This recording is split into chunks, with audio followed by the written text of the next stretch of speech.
and good day. This is Dan Vasquez, and welcome to another episode of A Walk in My Shoes. And I am so happy to be hosting today's show. And I want to say a big thanks and welcome to our guest today, Project Manager Charles Shope. And Charles, thank you so much for joining us. Thanks for having me.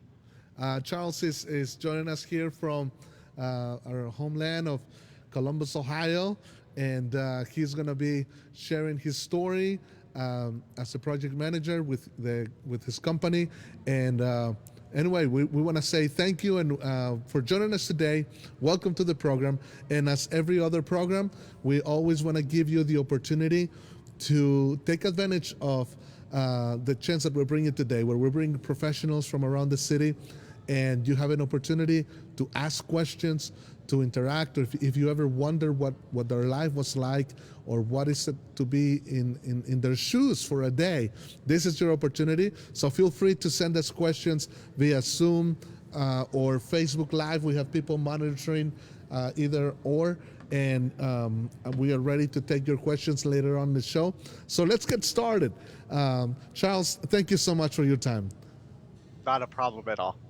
So tell us a little bit about yourself. Tell us about where you're from and what do you do and that kind of stuff.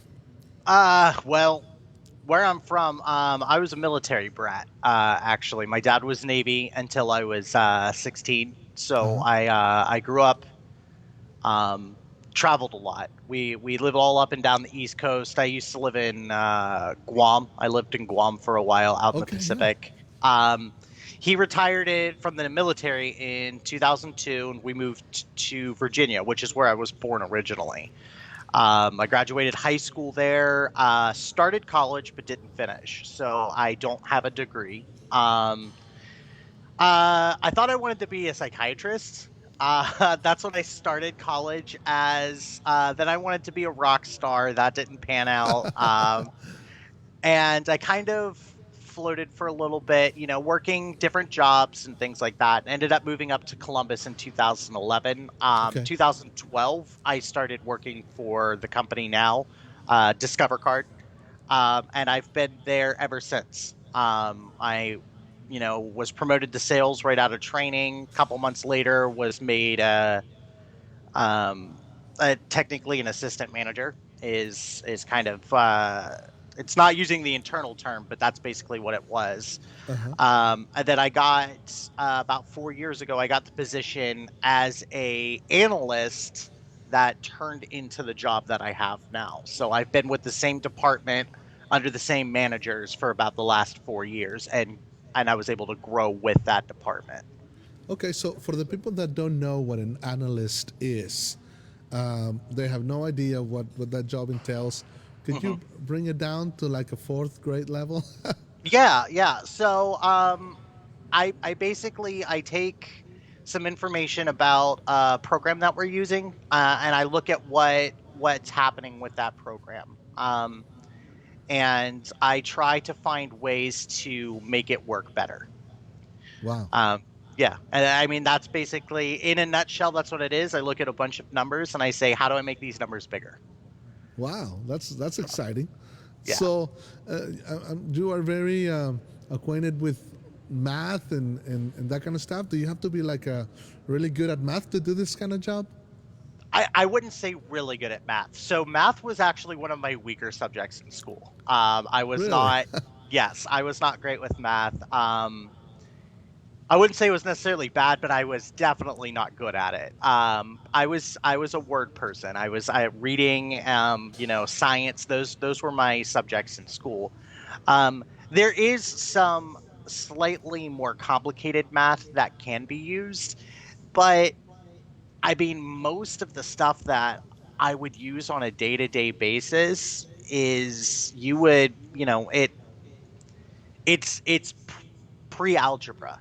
We don't even get into necessarily algebraic math on some of the most of the stuff I use on a day-to-day basis. Well, I'm sure that's a relief for some people that might be interested in this. Uh, Yeah. so, in a day to day, what is like a day to day for you? Like, You come in the morning. Do you have a set schedule? Do you Mhm. work from home, or how many hours a day do you work? What's a day like for you? Well, with the position I have now, it is 9 hours a day, but that's Okay, including an hour lunch, which is cool. pretty nice. So, Yes. I do have a set schedule. I my schedule personally, and there is a wide selection of schedules in my area, but mine is 1 p.m. to 10 p.m. Okay, Um, and that works for me for a couple of different reasons. But at 1 o'clock, I log in. I do work from home. cool. Especially, I mean, this was pre-pandemic. I was able to work at home, but now it is full time at home until further notice. Um, Depending on the day, I'll have one, two, maybe three meetings, conference calls throughout the day. We take a look at what our different areas, how they're trending and how they're performing. We'll talk about some initiatives or projects that we have going on. Where are we at in that? Are we hitting any blocks? Do we have any issues that we have to try and work around?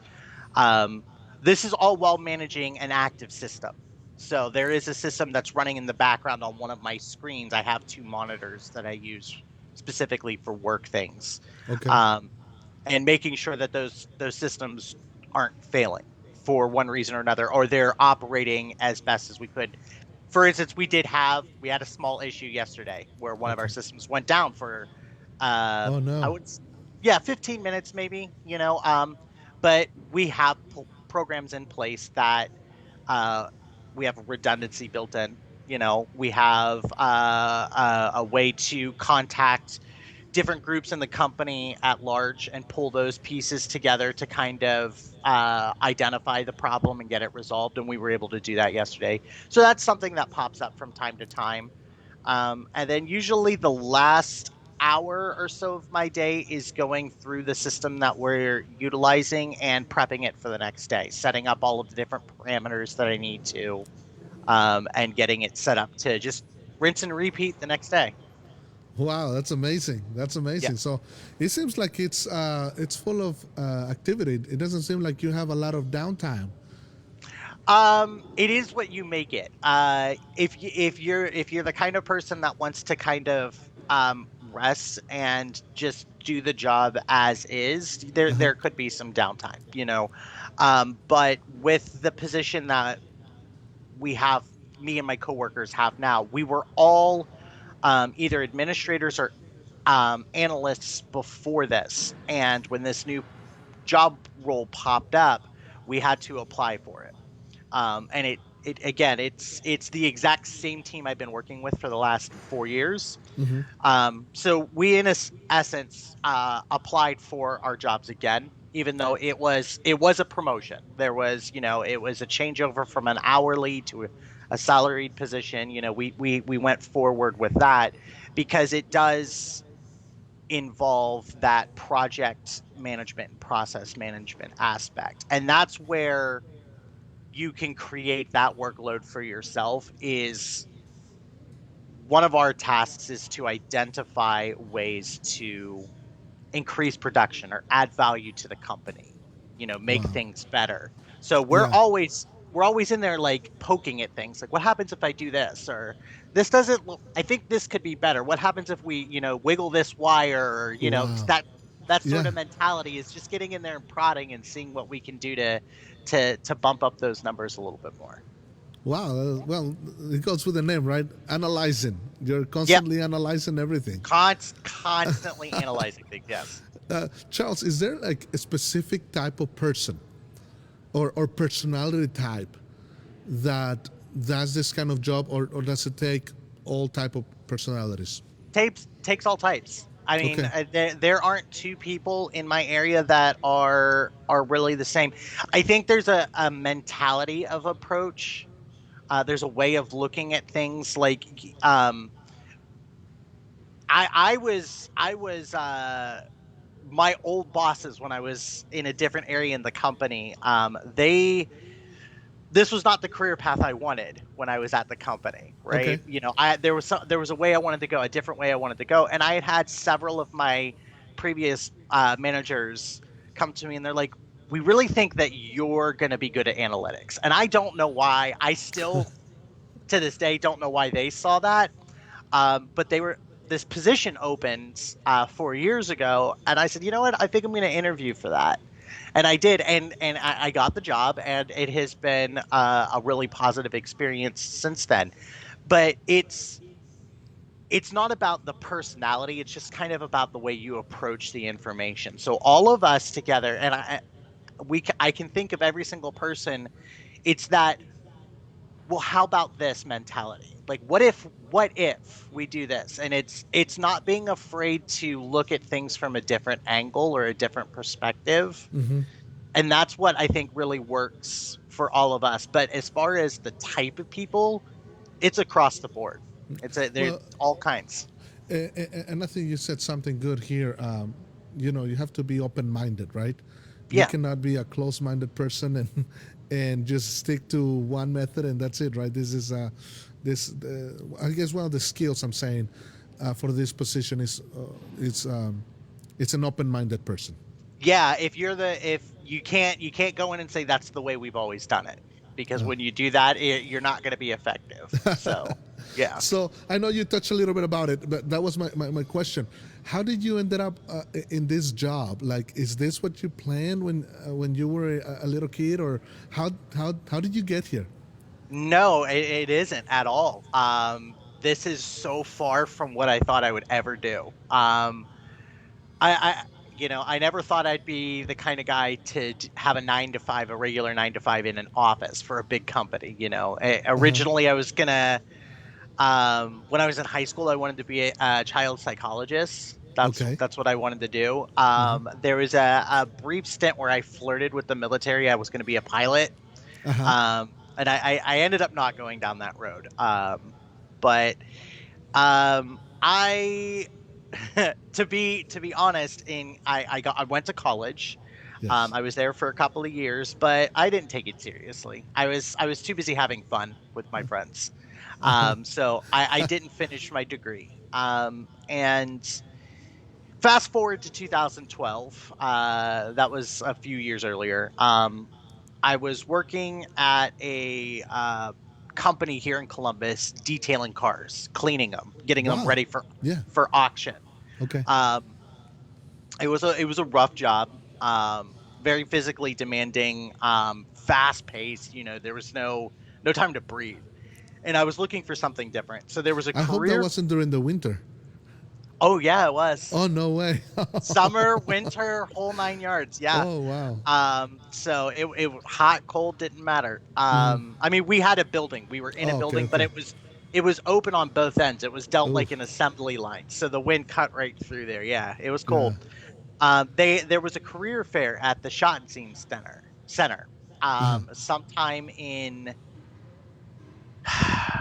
early 2012. And I went in and I was handing out resumes to everybody. I handed it out to Aldi, Verizon, AT&T was there, Chase was there, Huntington was there. I mean, just a bunch of different companies. Fun side note, as I was talking with one of the recruiters from Aldi, they don't have, or at least at that time did not have, Aldi in the area of Virginia I'm from. I did not know what Aldi was, and the man asked me if I knew what his company did, and I told him no.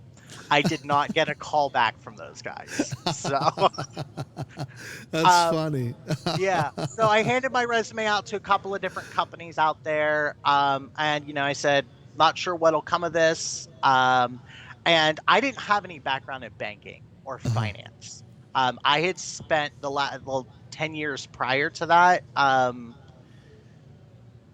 Yeah, 10 to 12 years prior to that, working basically in restaurants. Okay.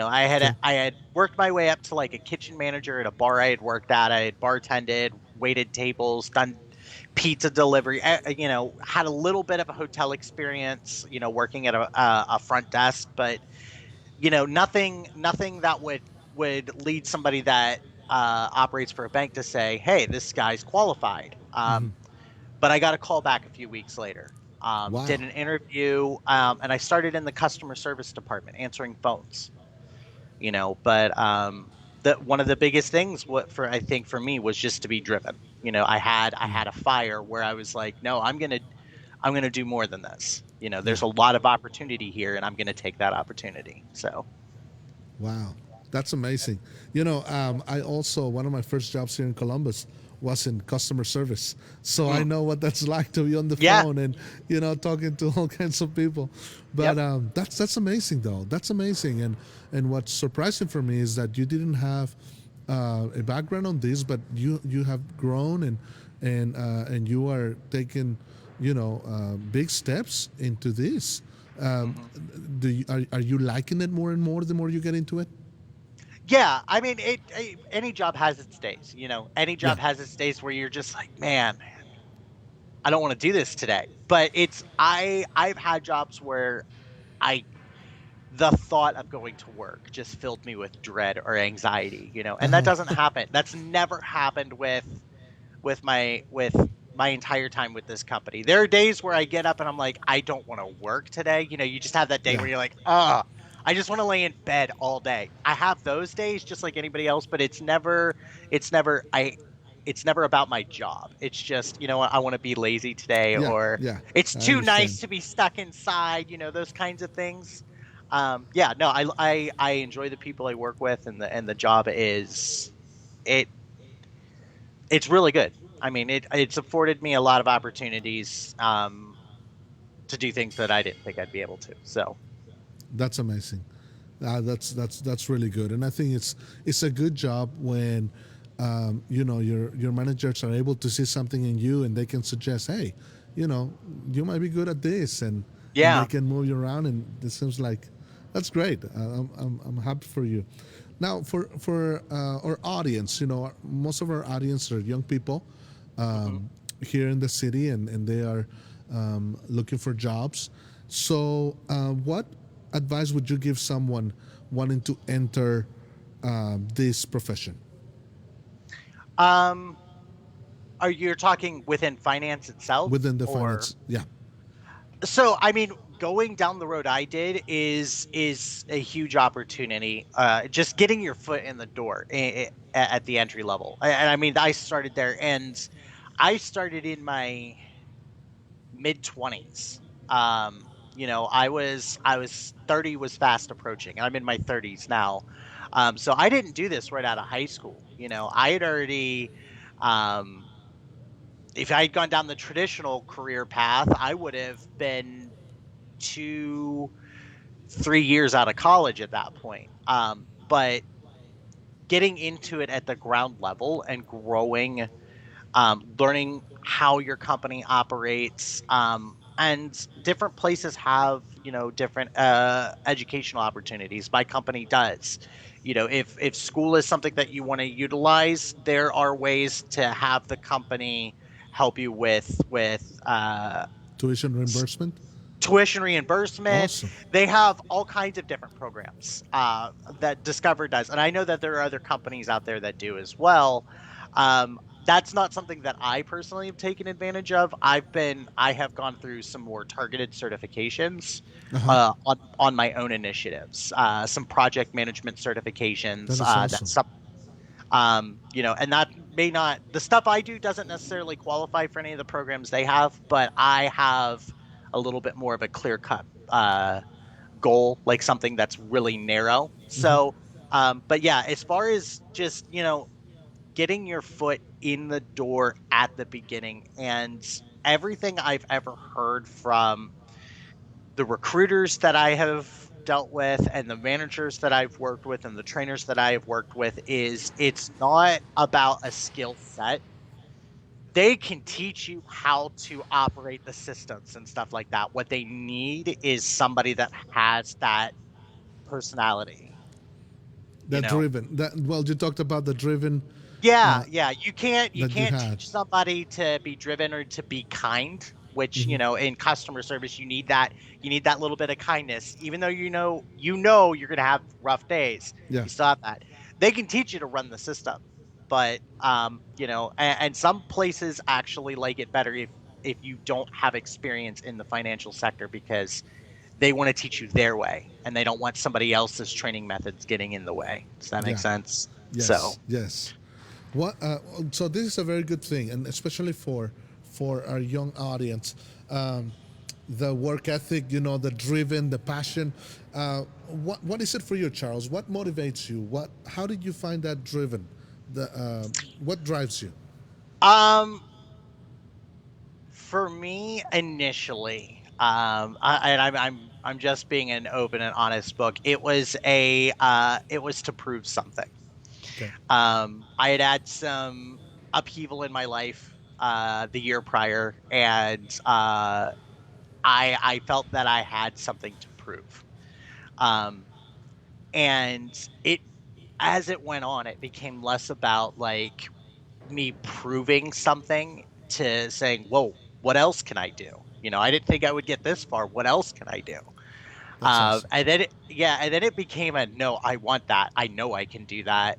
I'm gonna, it wasn't a proof thing, but it was, and then it became a prove it to myself. Like, I know I can do this. I'm gonna get this. So like the job I've got now, when it popped up, I know I can do that. Uh huh. Wow, So that's where the drive, it came out as it started out as a kind of I've got something to prove to the world, and now it's, I know what I can do, and let's see how far I can run. that's amazing. I like that. I like that. What were some of the challenges that you have faced? What were some of the biggest challenges in your pursuit? Um, there was a period where I was looking to move forward. I've been with in the same position for a couple of years, and I was looking to move forward, and I was applying to internal postings, looking for that next position, that next role or promotion.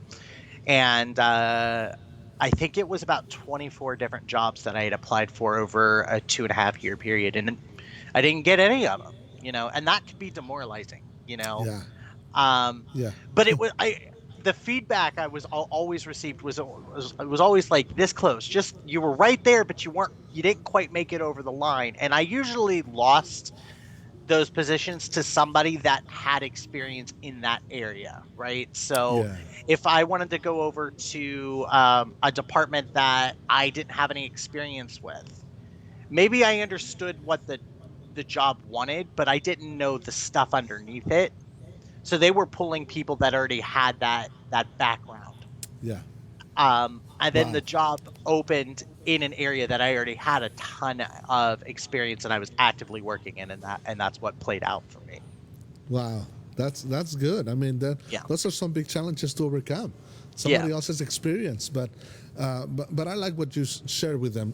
What you share with us today, as far as if you have that driven passion and if you can get yourself in the door, have a good presentation, you can grow, you can Hmm. get there.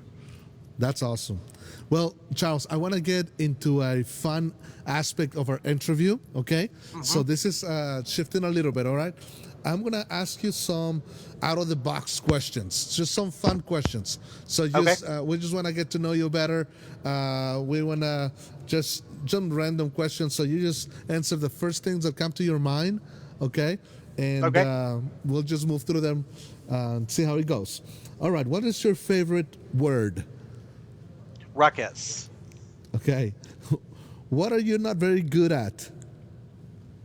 Uh, a lot of things. I like to think I'm a mediocre singer, but I'm probably not that great. Okay. If you could have one superpower, what would it be? Ooh. I really like to be able to fly. I think that would be super cool. Yeah, I think so too. What do you prefer, East Coast or West Coast? East Coast. Bengals or Browns? I'm a Steelers fan. Okay. Uh, So neither. hamburger or hot dog? Burgers all the way. All right. If you were a type of food, what type of food would you be? I would spiritually, I'm probably a lasagna, if I'm going to be honest. That's funny. I like that. What is your favorite vacation spot? I like going back to my hometown, back to Virginia Beach. Okay. Yeah. So that is a huge one. But anywhere there's the ocean. I grew up Yeah. on the ocean, so anywhere there's the ocean is always good. Awesome. Awesome. Yeah, I've been to Virginia Beach. It's very nice. If you could switch lives with someone for a day, who would you choose? That's a really, really, really good question.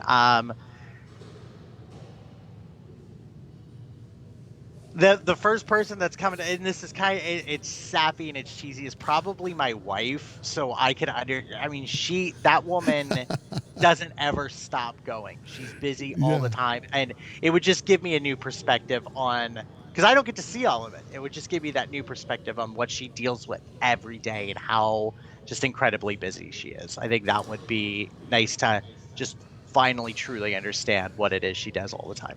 that's awesome. Charles, I think you just answered the right question right there. I think you just got some extra points. That's terrific. Awesome. What is your favorite country?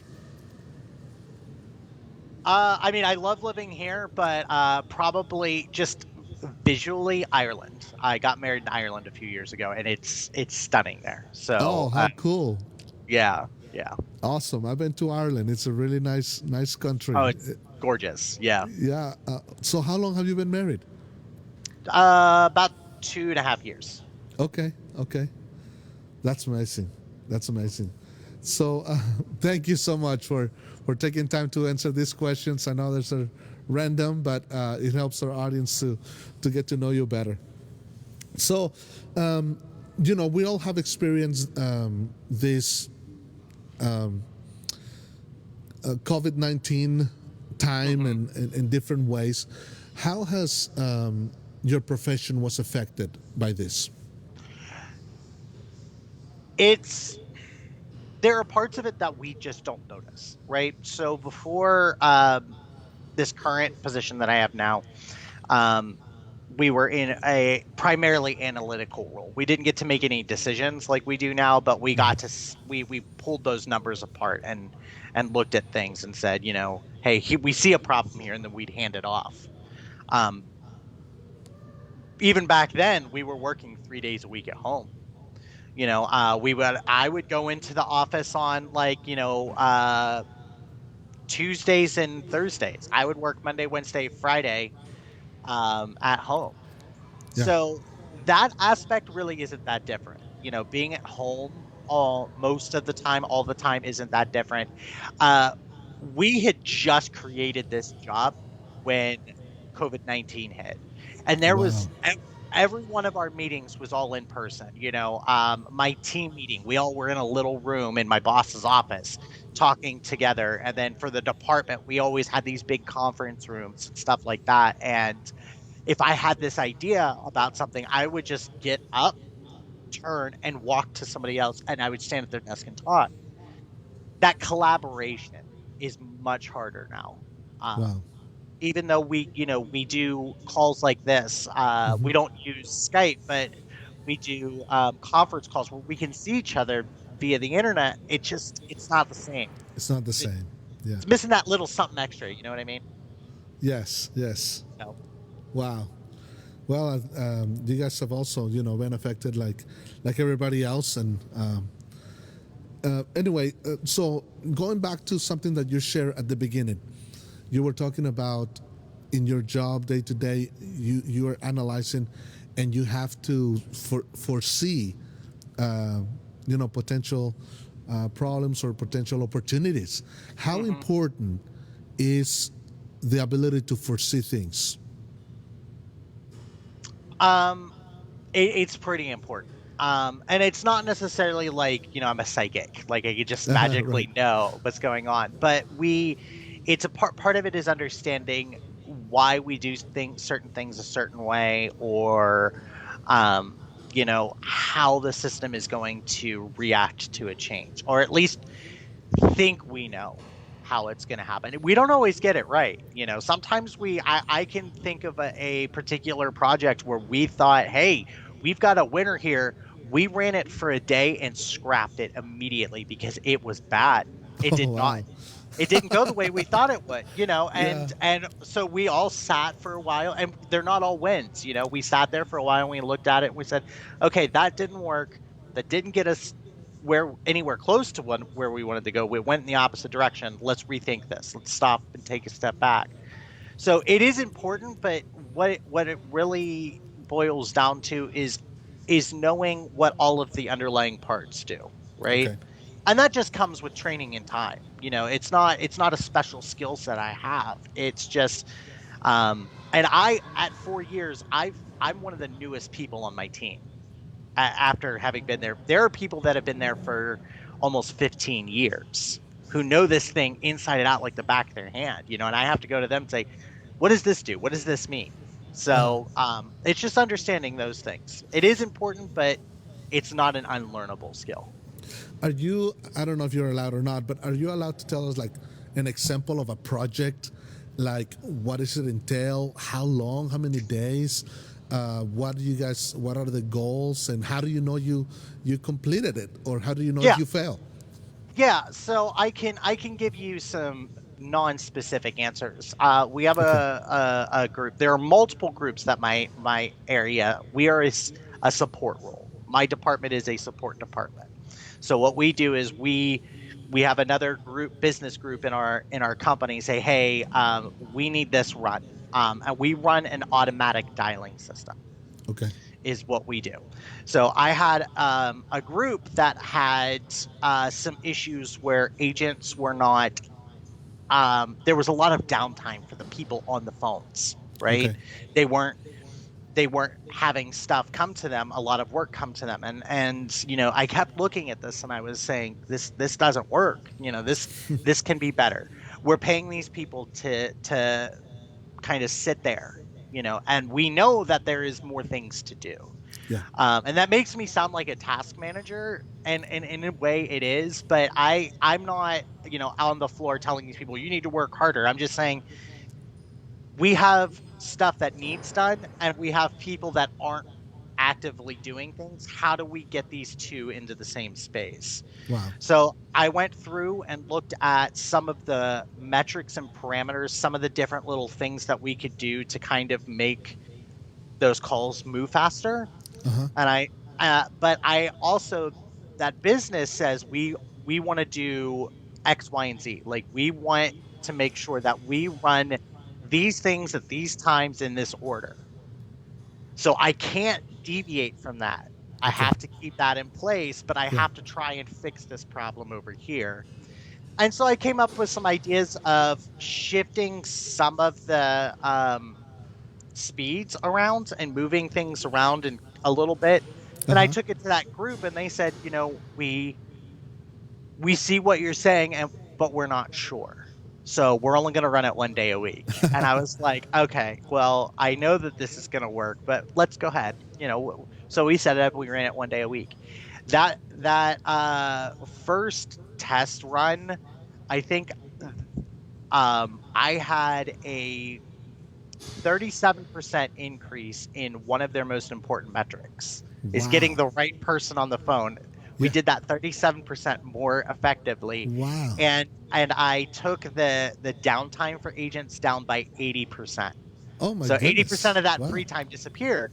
Yeah. And so I knew right then and there, I saw those first numbers and I was like, this is amazing. I did a really good job. But we got pushback from that group. They said, oh, we don't want to run this every day. So that becomes a different challenge that's involved with my job, is to take those numbers to them and say, listen, we did this on 1 day. Imagine what happens if we do this 5 times a week, if we're Yeah. running this every day. And we had some back and forth. We finally got them on board, but that's one example of something that my job role does. How long did it take to figure all this, to do this project? Like this one in particular, how long did it take to do that? Took me a couple of weeks, Okay. because it was the end solution. Hindsight being what it is, seems really simple. Hey, I just moved these couple of things around and it was fine. But it was trying to understand what their goals, what the business really wanted, what my partner's business unit wanted, and understanding our system and talking with some of my peers like, hey, this is where I think we could make a change, and bouncing those ideas off of each other and understanding like because they would come up with things that I would never think of, like, oh well, if you do that, you might suffer over here. You might lose something this way. And I'm like, yeah, I don't want to do that. So let's how else can we tweak this? So we had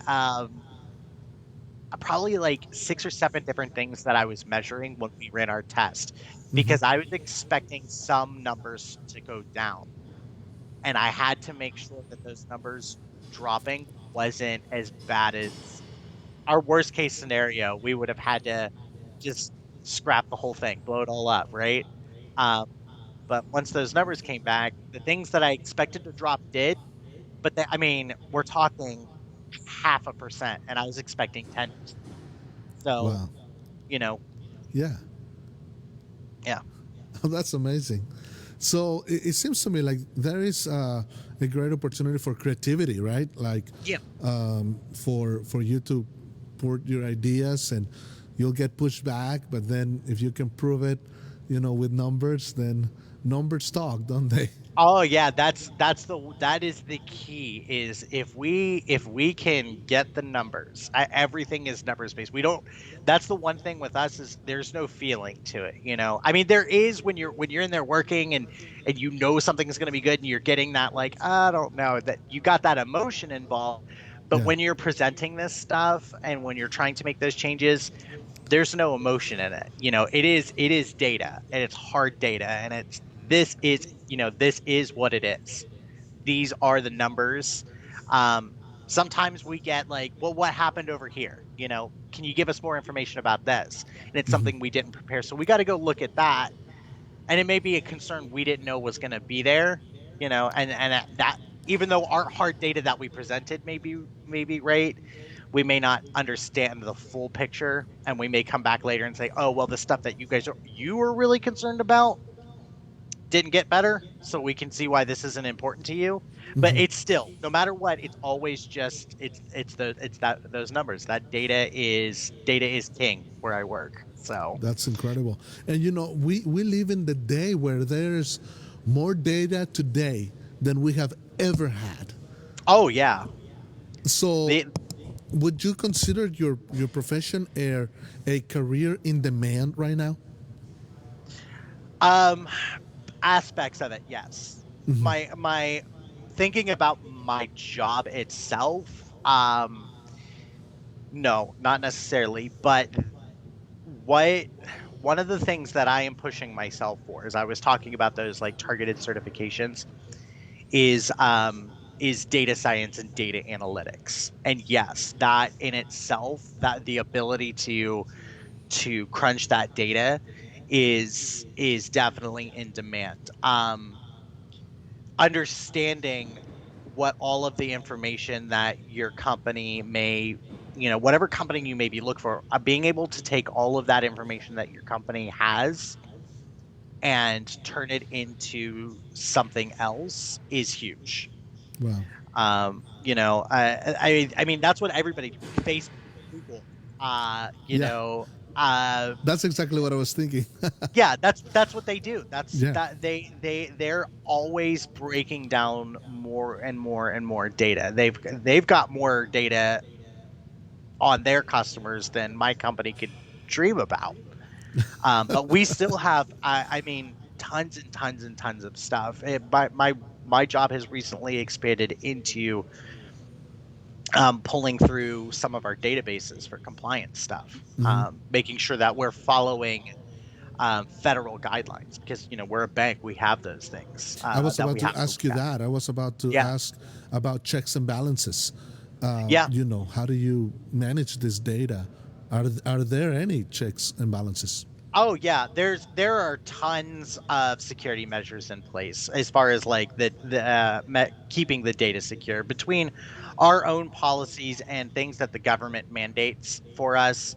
Um, they and that has an impact on my job, saying we can only call a phone number so many times a day is something that we have to pay attention to. Yeah. I can't just say, well, you know what, we've got an hour left in the day, call them 5,000 times. We can't do that. Right. you know so that those are things that we have to pay attention to. But yeah, the data itself, I mean, and it's a bunch of little things, like, we can look and see how long it takes an agent on average to take a phone call. Yeah. We could say this guy, the we call it handle time, how long it took you to handle the phone call. We could say, oh, the handle time across the board has gone up. Why? Is it something that we did? Is there a delay somewhere between the phone ringing and somebody saying hello? Is that causing things to go up, or did they change their training practices? It's all that information. Wow. So, That's a lot of stuff, but it sounds mm, like it's fun as well. I mean, it, yeah, it. I like puzzles, so it definitely helps. Like, trying to figure out where all those little pieces go is Yeah. a fun thing for me. Yeah. How do you see this type of job going in the next 5 years? Um, I think my personal story with this is a good example. The system that we were utilizing 5 years ago was all hands on. Mm. We adjusted everything as it came through, right? So if things needed to go faster, we had to manually go in and speed them up. If we had to turn things off, we did that. If we had to switch, we did all of those things. We don't do that anymore. It's Wow. all run by itself. Somebody signs in and the system is already running, and it just runs. It's all automated. Wow. Um, and that's going to be the trend. I mean, Mike, that's going to be the trend, not just in my area, but across my company and across every industry out there is automation. You know, and so you have to take yourself just that one step higher so that you can understand what that automation is doing and be able to break that down. And it's kind of like the story. I want to say it's the new Willy Wonka, where Charlie's dad loses his job at the toothpaste factory, but then gets Uh-huh. a new job because a robot, but he got a job repairing the robot instead. And Oh I think yes. that's kind of the same idea. Yeah. Yeah. Is Yeah. my old position was pushed out via automation. We had a digital robot that does most of what I used to do. Mm. But now my job is to find out how to make that thing better. That's So, amazing. yeah. That's so good. That is Yeah. really, really good. You have to stay, Just on top because look yep. ahead of the curve. Yep. That's amazing. Well, I want to remind our audience that if you have questions, this is a good time to send us question. I mean, the hour is flying by, um, but I do have one question that has come in, and the question is, what do you wish you had known before starting this career path? I wish I knew what skills I was gonna need, and I could have better trained myself for that. It would have Uh-huh. made some of those we were talking about earlier, where the promote. I was having that hard time breaking into that next level. It would have made that breakthrough a little bit easier. If I could have come in and maybe I don't have the experience in this area, but I've got all of these skills that you're looking for, and I have I have that to prove it. That would have been great. Other than that, I am a kind of, I try to be as much as we go with the flow. So most of that has worked out for me, but I do wish that I had known what skills I would have needed and maybe paid a little bit more better attention in my math classes, because I do use that a lot. So Okay, so if you were to start your career all over again from the beginning, mhm. what are some of the things you would do again? What are some of the things you would repeat? Taking the overtime when I could get it, Okay. just showing that initiative. Yeah. Sometimes they would offer overtime. Sometimes I would take it. Sometimes I wouldn't. If I would sit there and think, I don't have any reason to not be here, the extra money in your pocket's nice, but it also shows initiative. Yes. Um, staying engaged, asking questions, Wow, it's so wanting good. to understand. That shows. I think that shows so much more is when somebody asks how and why, and not as a challenge. I wasn't there to challenge, my boss or the people training me or the people around me, but it was, how does this work? Why do we do this? So I understood the things that I was doing, and I wasn't just, you know, repeating what I had been told. If I had a customer call me and ask me for a thing and I had to say no, I needed to understand why I had to say no. Wow. So it wasn't just oh, we don't do that. It's, hey, these are the reasons, and that gave me the opportunity to find another way, right? Hmm. Which allowed me to do better in that job, which got me a promotion, and then those same things just repeated over and over and over. How and why, did better, got a promotion. How and why, did better, got a promotion. I think that's what I would do the same. Is just constantly ask questions. That is so good. I think that is so valuable for you to share that with our young people. Thank you so much for that. Um, here's another question. Um, do you what other opportunities do you see available for growing in your area? In my immediate area, it's probably going to be this way for a while. Okay. My area it hasn't experienced any growth in a while, in the traditional sense, or at least compared to its history. That my department, I want to say, has been around for about 15 years, and it has gone through highs and lows. So right now we're in a weird spot, right? There's some reorganizations going on. We're kind of like pulling all these different places together to make this big group. Um, my particular team downsized, not too long ago. Those that stayed, big promotions for them. So that in itself is, I don't know about a lot of growth, but the overall company, there's always opportunity, Awesome. and just trying to keep learning as much as I can to prep myself for that. Awesome. That's great. That's great. Well, Charles, I mean, this time has flown by. You have really shared some great information, very valuable and very practical as well Mhm. for our youth. Um, is there a way that if one of our youth has more questions, can we reach out to you and ask you some questions via email later on? Yeah, yeah, absolutely, absolutely. If there's Thank you. anything, that comes in later that somebody wants answered, offline, I'm more than happy to respond via email or anything like that. Awesome. Thank you so much. Not a problem. So we'll have your email address, so we'll send that to you. But this has been tremendous. Before we go, Charles, is there anything else you would like to say to our audience, or any other, or a story or something else you would like to tell our youth? Yeah, I think one of the biggest things, for I think just anybody to keep in mind is where you are isn't where you're going to end up.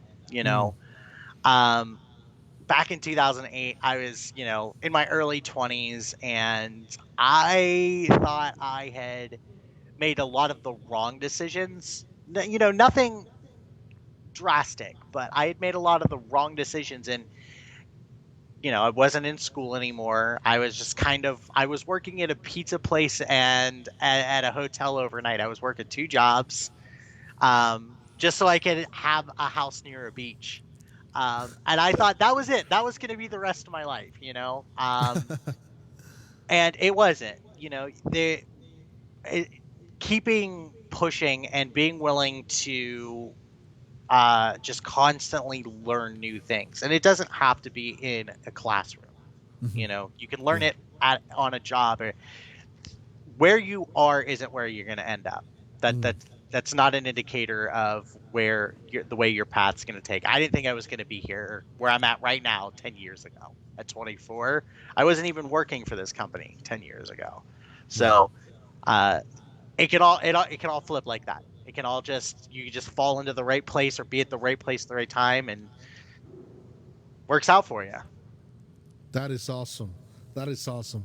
Charles, thank you so much for sharing your life with us, sharing those stories. I think you brought some hope to some of the people listening, and I'm certainly encouraged. And I thank you so much for your willingness to let us walk in your shoes for a day.